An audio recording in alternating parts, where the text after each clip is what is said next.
Hi everyone, welcome to my new English podcast.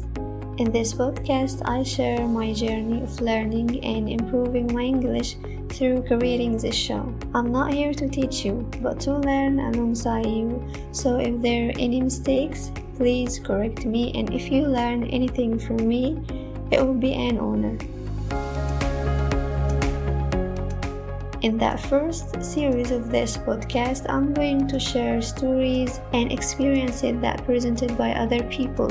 I read them, I like them, and I would love to share them with you.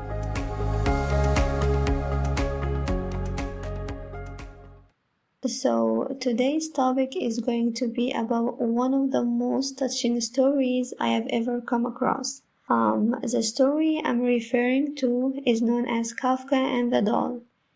And while it's a popular anecdote, it's important to note that it is most likely a legend, not a documented historical fact. Still, it's a beautiful and touching story that many people share for its emotional and philosophical depth.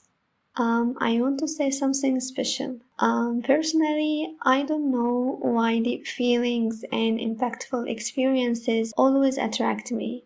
Perhaps it is because deep emotions and meaningful experiences represent a significant part of human nature.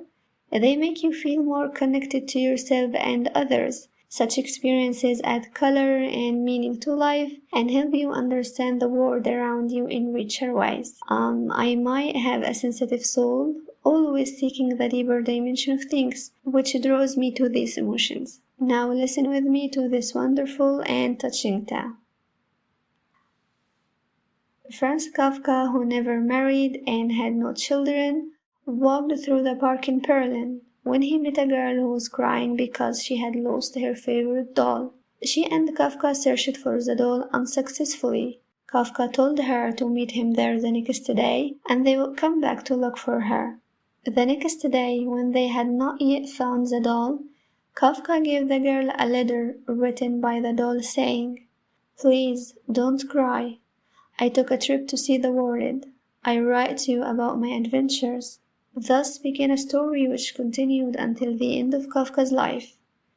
During their meetings, Kafka read the letter of the doll carefully written with adventures and conversations that the girl found adorable. Finally, Kafka brought back the doll. He bought one that had returned to Berlin. "It doesn't look like my doll at all," said the girl.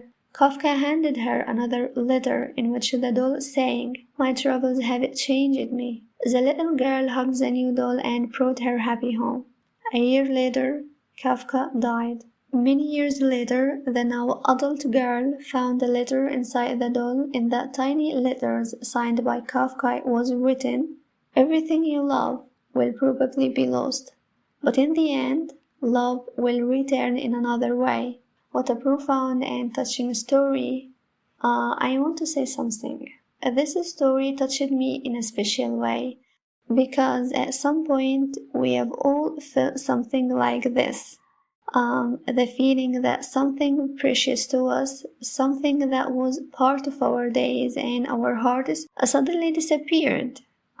Without warning, without a clear ending. And sometimes that leaves behind a deep sense of disappointment, not because what we loved is gone, but because we don't understand why.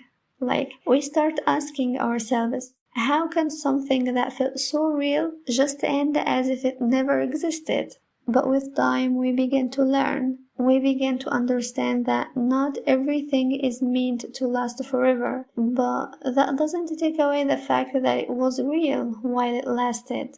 A person may leave, but the lessons and the love they give shape who we become. A dream may end, but it might lead to a new path we never imagined. A heartbreak may break us for a while, but then comes a moment, or someone, or even a quiet peace that fills the empty space. So love has a way of transforming, not disappearing. It may not return exactly how we expect, but it returns differently, gently, and often when we least expect it. And the feeling you once had, it might return, just in a new shape. a calmer one, a wiser one, or in a space that you now truly deserve. Because love, peace, and comfort, sometimes they leave us, but they always find their way back. Not always in the same form, but always in the right time. So the story teaches us that even the simplest act of kindness can have a powerful impact. When Kafka saw a little girl crying over her lost doll, he didn't walk away. He used compassion and imagination to ease her pain. By writing letters from the doll, he gently helped her understand that loss is a part of our life. Through this, we learn that healing doesn't always come from big actions. It can come from a thoughtful word, a gentle story, or just being there for someone. And perhaps the most beautiful lesson of all isn't that final message. Everything you love will probably be lost, but in the end, love will return in another way. This reminds us that while people and things may leave our lives, the love we shared with them stays alive and often returns transformed in ways we may not expect. I want to say something special. Before I read this story, I already lived by this principle. I have always believed that when something leaves us, whether it's an opportunity, a person, or even a dream, it happens for a reason, often to bring us peace or protect us from something unseen. I hope this story encourages you to embrace that mindset too, and to trust that whatever left your life wasn't meant for you, or will come back in a better form when you're ready for it. And after reading it, I felt truly happy because it confirmed that I'm beginning to see life with more maturity and inner peace. And if you have ever felt this way, tell me about it. Maybe your experience will be the light someone else needs in a moment of weakness. Maybe your pain, when shared, can turn into strength in someone else's heart. And I'm truly grateful for every message, every share, every word that comes from the heart.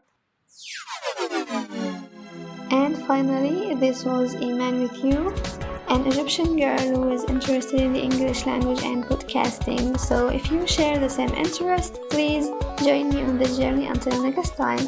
Thank you.